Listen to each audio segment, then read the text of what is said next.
Saludos. A continuación se presenta el reporte de la lectura del libro La escritura académica por Liliana Topchinsky del 2014, como parte de la asignatura Producción de Textos Académicos por Osmel Ruiz, Elus Contreras y Sonia Zulbarán.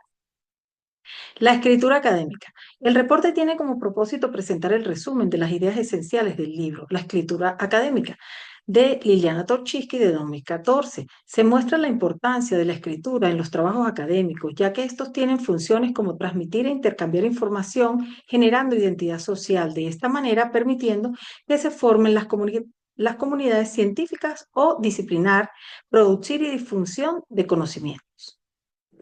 Funciones. Función comunicativa. Se transmite información e intercambio entre interlocutores. Redes de influencia, intercambio, pedimos y nos piden y recomendamos, consultamos y nos consultan. Identidad social. A través de los intercambios identificamos referencias como profesionales, investigadores y autores. Función epistémica.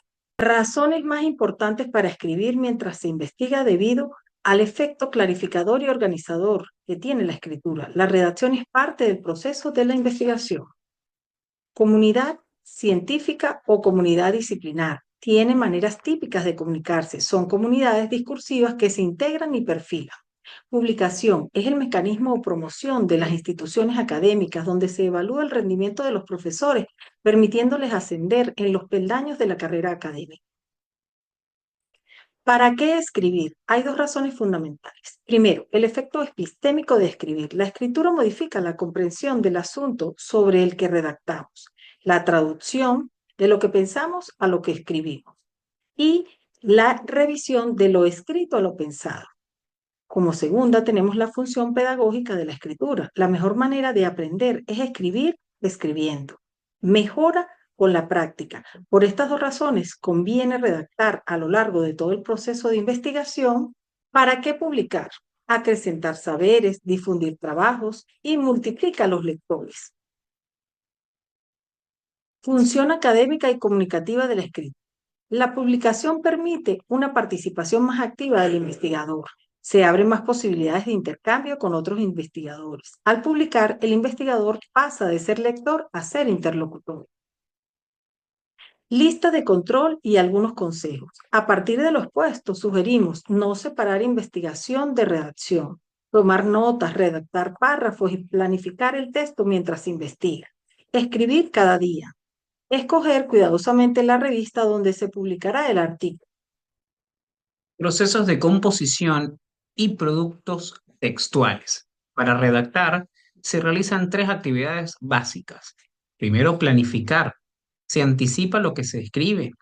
Traducir ideas a palabras. Se coloca en palabras lo que se quiere decir. Y por último, revisar, en donde se repasa lo escrito a ver si efectivamente se convierte en palabras lo que se quiere decir.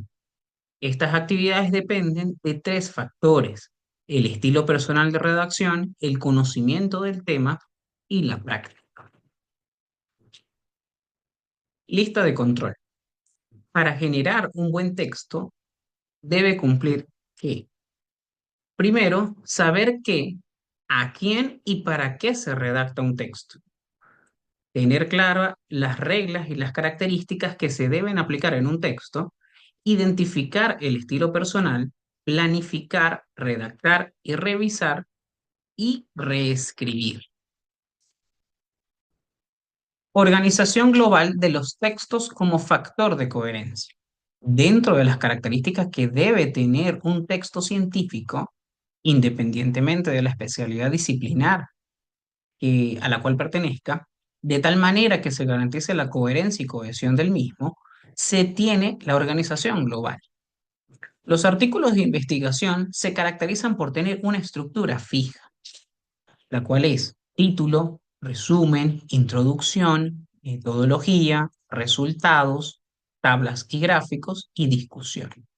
Por su parte, los artículos de reflexión no tienen una organización global fija, se apoya en varios autores y se realiza una deliberación desde una perspectiva analítica, interpretativa, crítica.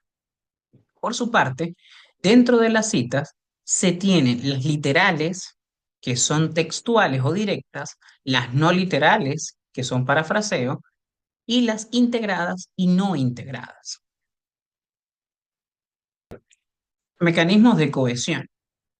Es el conjunto de recursos lingüísticos mediante los que se expresan los vínculos entre las frases y entre estas y las partes más amplias de la unidad discursiva.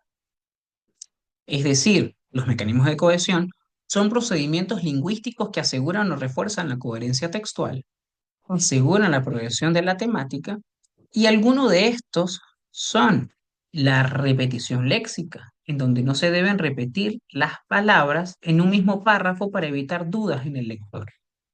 La sustitución, se deben cambiar las palabras por un pronombre o un sinónimo. El uso de conectores para conectar y unir ideas en el desarrollo de un texto. Se usan palabras. Conectores es la relación sintáctica, entre las oraciones, y marcadores no establece relación de subordinación. Estructura del argumento. Uno de los problemas más frecuentes en los artículos de investigación es que no argumentan con precisión y solidez. Aquí se observa detalladamente lo que significa esta afirmación general. No avanzan las tesis, la alegación específica o el punto de vista que se defiende en el trabajo. No expresan claramente la relación entre las conclusiones y los datos o los pasos que han sugerido para llegar a las conclusiones. Presentan los referentes teóricos sin cuestionamientos, sin adaptarlos a la investigación que se está presentando y sin organizar sus aportes. Utilizan fuentes secundarias, es decir, se refieren a un trabajo del que se tiene conocimiento por medio de una referencia que hace otro autor. Elementos de un proceso de argumentación. Tenemos la alegación, datos, garantía, modalidad y respaldo. De control y algunos consejos. El resumen debe resaltar la importancia del trabajo. En la introducción, no colocar estudios previos. Redactar de manera clara y precisa el objetivo del trabajo. Mencionar la metodología utilizada. Seguir normas para el uso de datos. Realizar las citas según su normativa. Uso adecuado de los recursos lingüísticos. Revisar y corregir. Conclusiones. La escritura académica permite manejar y aplicar las normativas. En este trabajo se incluyen de manera práctica y sencilla los procesos de redacción y publicación, deteniéndose en algunos detalles que facilitan la compleja tarea de producir textos publicables. Respecto a la organización, comienza planteando los propósitos fundamentales que cumplen la redacción y la publicación en la vida académica y que justifican la centralidad de la escritura en este escenario. Se refiere a los procesos de composición cuya comprensión permitirá aprovechar más la redacción como herramienta de aprendizaje y avanzar hacia las características de los productos escritos. Se describen las partes que componen un texto y la manera como se organiza un argumento en el contexto de un texto académico. Finalmente, en lo personal, la lectura del libro nos permitió identificar las debilidades que presentábamos en la composición de productos textuales y se observó la importancia de planificar, traducir, revisar y corregir el escrito para garantizar la calidad de la publicación. Gracias.